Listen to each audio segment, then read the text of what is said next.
your mind. Welcome to the Free Your Mind Project's radio show, all about healthy minds, bodies, and lives.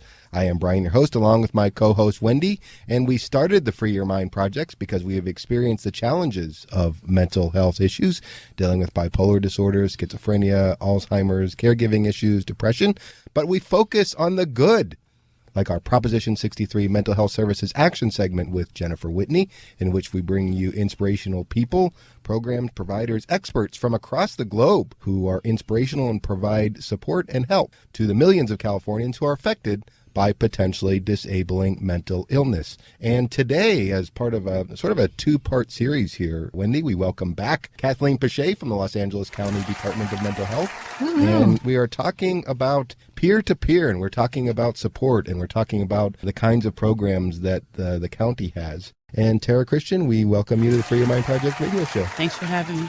Great. Well, last week our listeners heard from Claire Merrill. This week, and Claire shared her own personal story with each one of our guests that we have come on the show. That's kind of how we start off. So I wonder if you could tell us a little bit about your background. Sure. Well, for me, I wasn't diagnosed until I was 33. I'm originally from Washington, D.C. I've always had the voices in my head. I've always had the roller coaster where I'm up and I'm down and all around. Today I feel better. You're not alone. I mean, conservatively 1 in 6 is affected by mental illness. It's way more, don't we know? Yeah, so you know what?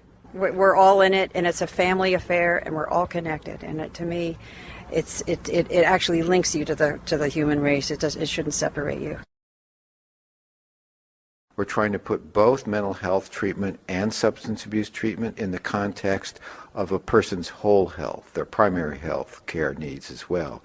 And when you think about it, we all come as human beings as entire persons. We don't just have health needs that are different from our mental health needs or our substance abuse needs. We're just persons. And our treatment needs to reflect that. And currently in the U.S., most treatment does not. So I think there's so much interest in this conference because a lot of people realize that this is the time that we have the chance to change that paradigm of siloed treatment and begin treatment for the whole person. We're trying to get ahead of the game and start the road to treating people as a whole with substance use, primary care treatment, and mental health issues by putting the MHSA money into an innovations program. For me, obviously, I come from an amazing family. Ernest Hemingway being my grandfather was an extraordinary human being, a wonderful, artist and great creative mind. But he also suffered from horrible depression. He was probably bipolar, manic depressive. I think he had some extreme highs and lows. I come from 7 suicides. My grandfather's father committed suicide. My grandmother's father committed suicide. My grandfather committed suicide. My great uncle committed suicide. My uncle committed suicide. And another cousin and my sister committed suicide. So, wow. So I come from a lot of mental health issues, and my eldest sister, who is still alive, was schizophrenic, bipolar, had suicidal tendencies, is still around. She's wonderful. I mean, she's a lovely human being, but there was a lot of turmoil growing up and a lot of fear that I would end up the same, to be quite honest. So I spent my entire life sort of using health and wellness as a way to avoid, mental illness. I didn't know if I had it or didn't know what was going on. But anyway, so I went into the world kind of trying to figure out what thing could I do with my body so that I could prevent mental, any kind of depression and stuff like that. We have with us State Senate Pro Tem Darrell Steinberg, and Darrell Steinberg, as any of you who know anything about Prop 63 or MHSA, Darrell was the one it was his legislation that was passed in 2004 by voters. And he joins us now from the Senate studios. Welcome and thank you. Great to be with you, Jennifer and Brian. Thank you for doing this. It's so important. It really is the stories. To meet people who were either given up for dead or forgotten, who had no connection with family or community, who have reclaimed their lives. I mean, there's just nothing more meaningful to me. And the fact that there are thousands of people, I mean, your radio show is key to this, and we have to tell these stories. In some ways, the MHSA, to me, has been one of the best kept secrets in California, and it can't be a secret. Number one, funding decisions get made based upon stories of success. Right. And number two, one of the key goals of the Mental Health Services Act is to bust stigma. And you only bust stigma if people hear the stories and know that mental illness does not have to be a life sentence of homelessness or dysfunction or unemployment or lack of connection to your family. This is powerful, and we just have to take this and what you're doing, and we need to spread the word.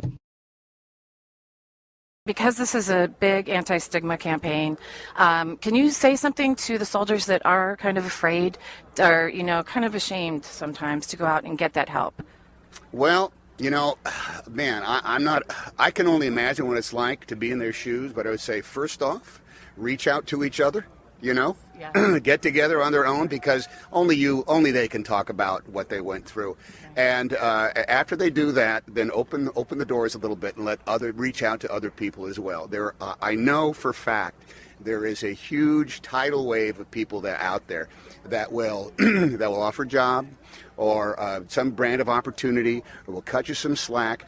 Not give you a free pass necessarily, but just give you just that little kind of like little piece of cushion that will help you just make that incredibly difficult transition that only they know is as hard to be. I love this idea of talking about the anti-stigma of it, because even in the business that we are in, the concept of the homeless veteran has been turned into something that is pure and simple an insane bad guy, or somebody who is beyond redemption or beyond help. And that's actually a national tragedy. So we have to be participants, if not occasional hosts, of the idea that we are, in fact, all in this together, and there is no stigma that is attached to having once put on the uniform and done something that was difficult to do. Thanks, Brian. It's a pleasure to be with you, and thank you for your program. My uncle President Kennedy believed that one person could make a difference and everybody should try.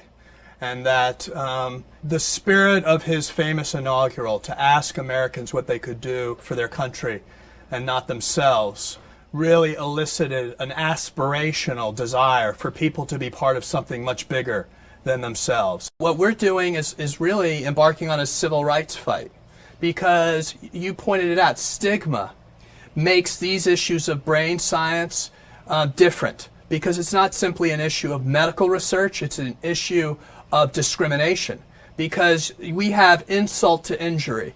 You have the injury that suffers from a disorder, traumatic brain injury, post-traumatic stress for our soldiers. The insult comes when people feel ashamed because of the symptoms of those disorders. Free your mind.